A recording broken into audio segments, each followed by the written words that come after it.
এই যে গাছটা আপনারা দেখতে পাচ্ছেন এটার নাম স্পাইডার প্ল্যান্ট।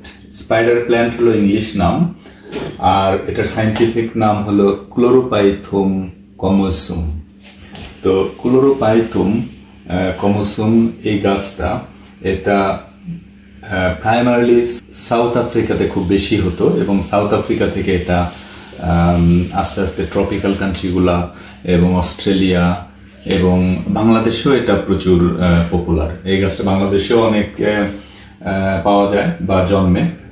তো গরম দেশগুলোতে এবং ট্রপিক্যাল কান্ট্রিগুলোতে এই গাছটা বেশি জন্মে। এটা ছোট আকারের গাছ এবং ইনসাইড হাউসহোল্ড ইনসাইড রুমের ভিতরে ইনডোর ট্রি বলা যায় আর কি।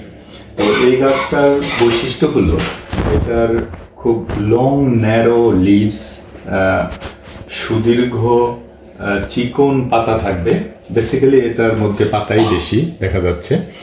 আর এটার একটা এক্সট্রাঅর্ডিনারি বৈশিষ্ট্য হলো যে এটার মূল গাছ থেকে এই একটা শাখা নিচের দিকে ঝুলে পড়ে এবং ওইখান থেকে এই শাখার মাথা থেকে দেখা যাচ্ছে যে নতুন নতুন চারা গাছের জন্ম নেয়। তো এটাই এটার একটা খুব চমৎকার বৈশিষ্ট্য। সো আপনি উপরে একটা টবের মধ্যে যদি আমরা এটাকে ঝুলিয়ে রাখি, এরকম সুন্দর একটা টবের মধ্যে মূল গাছটা যদি এখানে আমরা লাগাই, তাহলে এই মূল গাছ থেকে এটা শাখা দিয়ে ঝুলে থাকবে অন্যান্য ছোট ছোট চারা গাছ। এবং এই চারা গাছগুলো আমরা এখান থেকে খুলে এখান থেকে সরিয়ে আমরা আবার নতুন করে প্ল্যান করতে পারি। নাসার সম্প্রতি একটা স্টাডি থেকে জানা যাচ্ছে যে এই গাছটা রুমের ভিতরের এয়ার পিউরিফিকেশনের জন্য সাহায্য করে।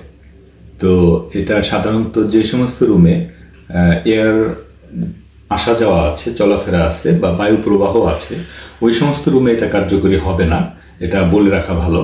তো যে সমস্ত রুম বদ্ধ এবং বাতাসের প্রবাহ নাই, ওই সমস্ত রুমগুলোতে আমরা যদি প্রচুর পরিমাণে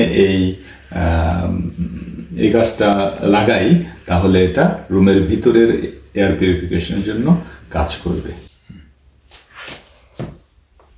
এই গাছটা ইজি টু গ্রো, এটা খুব সহজেই জন্মে। ঘরের মধ্যে আমরা একটা ছোট টবে সাধারণত ভালো পরিষ্কার পানি এটার মধ্যে ব্যবহার করতে হয়, কারণ এটা পানি সেন্সিটিভ।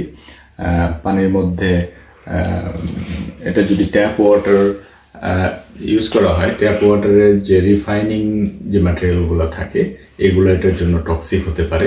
তো এই জন্য এটা পিওর ভালো ওয়াটার, টিউবওয়েলের ওয়াটার অথবা নদীর ফ্রেশ পানি অথবা বৃষ্টির পানি এগুলো ব্যবহার করা ভালো। তো এটার মধ্যে বেশি পানি দরকার হয় না, খুব অল্প পরিমাণে পানি মাঝে মাঝে দিলে চলে যায় আর কি। তবে এটা আবার খুব ড্রাইও রাখা যায় না। এই গাছের টপটা যখন খুব ড্রাই থাকবে তখন গাছটা কিন্তু একটু শুকিয়ে যাবে। তো এই জন্য এটা সবসময় খেয়াল রাখতে হয় যেন নিয়মিত টাইম টু টাইম এটার মধ্যে পানি দিতে পারি আমরা আর কি।